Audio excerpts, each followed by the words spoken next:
What do they think? Do they think that the terrorists have all of a sudden become the good guys and changed their minds?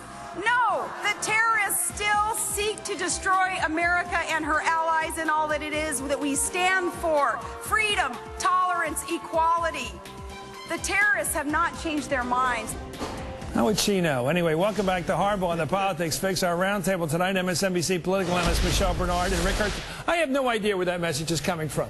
Is that Randy Schuneman writing those notes? Where do they come from, Rick Hertzberg? I guess so. Who writes that stuff for her?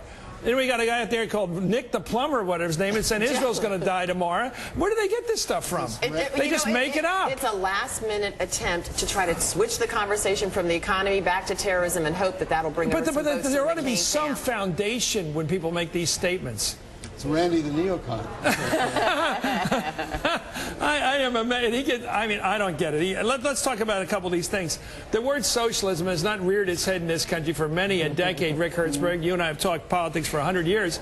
All of a sudden, my brother calls me up from Montgomery County, Pennsylvania, one of those collar counties, and said the biggest concern up here is socialism because, and he's a smart guy, my brother, and he said people are worried that if Obama gets in there, we'll socialize medicine. You'll have to wait in line to get under a rationing system.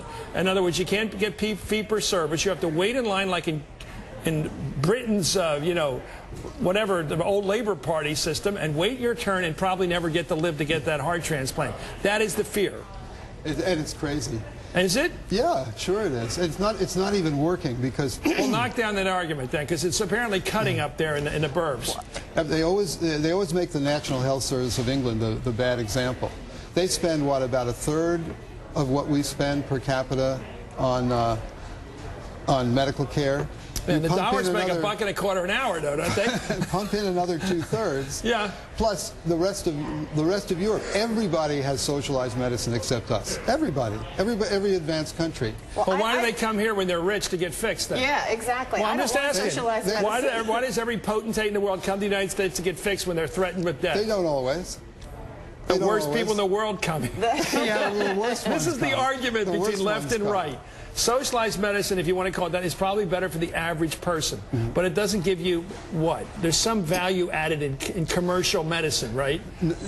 Most of the extra money goes to the insurance companies who are trying to avoid covering anybody.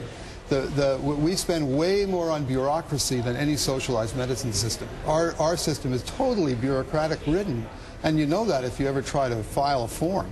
Yeah. Well, every time you go to the doctor's office, there's 4 people out front doing the paperwork and 1 doctor in the back room trying to make it. The system's not perfect, but nobody wants socialized medicine. But yes, I do. Well, maybe you do. I don't. I know a lot of people who don't want it. But what I will tell you is that there are a lot of... this message is resounding with his base. It is not doing anything to help the McCain campaign. It's helping Republicans vote Republican. Undecided. Exactly. The same people who would vote for him, whether or not he used the word socialism or Marxism, are still going to vote for I agree with John that. McCain. I think it's only working with the base. Republicans don't like it because that's why they're Republicans. Independents still like him. Here's an issue that I'm stunned by. After all this very dangerous kind of talk, and she's entitled to do it, she's a very good speaker, Governor Palin, warning of terrorism's resurgence and how we have to be afraid of it. Fine, it's a fair case. They're not winning a point on this issue. The latest polling shows about a 38-38 push on who's going to make you safe. Yeah. So why is that? How did Barack Obama win his spurs as a national defender? How did he get even with John McCain, the lifetime soldier? Steadiness. Steadiness. That's how he did it. It's his response to the financial crisis. It sort of transfers to the other end, to terrorism. Who do you want in charge when something bad happens? You don't want Captain Queeg, do you? No, not really. You don't want the guy with the ball bearings in his hand.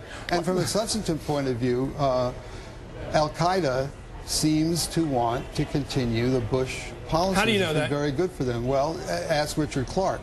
You know, CIA people and experts on terrorism seem to agree on that.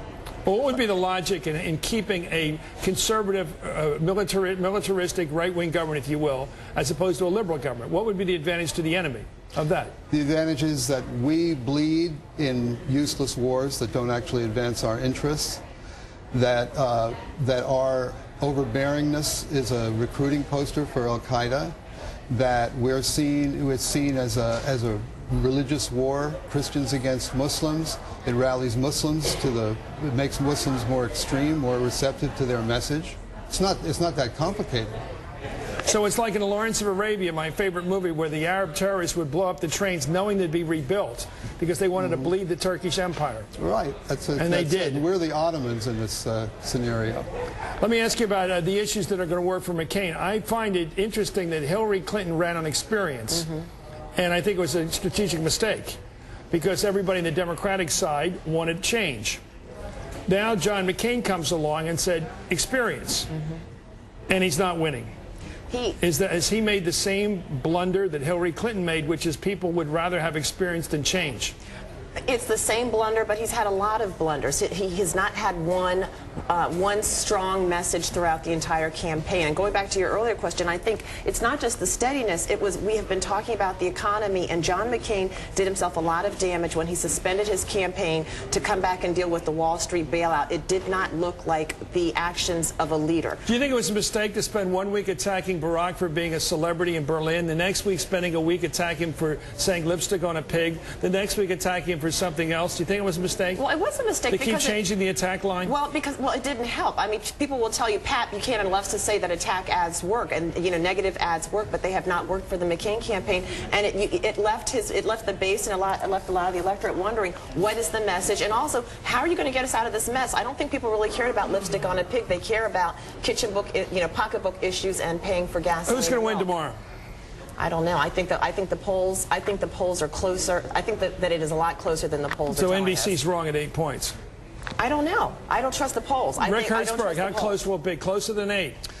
I'm too superstitious for this kind of talk. Exactly. It ain't over till the fat lady sings. Everybody I know is too superstitious. But Rick, you're not the cover of Sports Illustrated. You can't jinx this whole thing with one comment. But I'll leave you off the hook, my old pal. Michelle Bernard, thank you as always. Rick Hertzberg, neither one want to guess.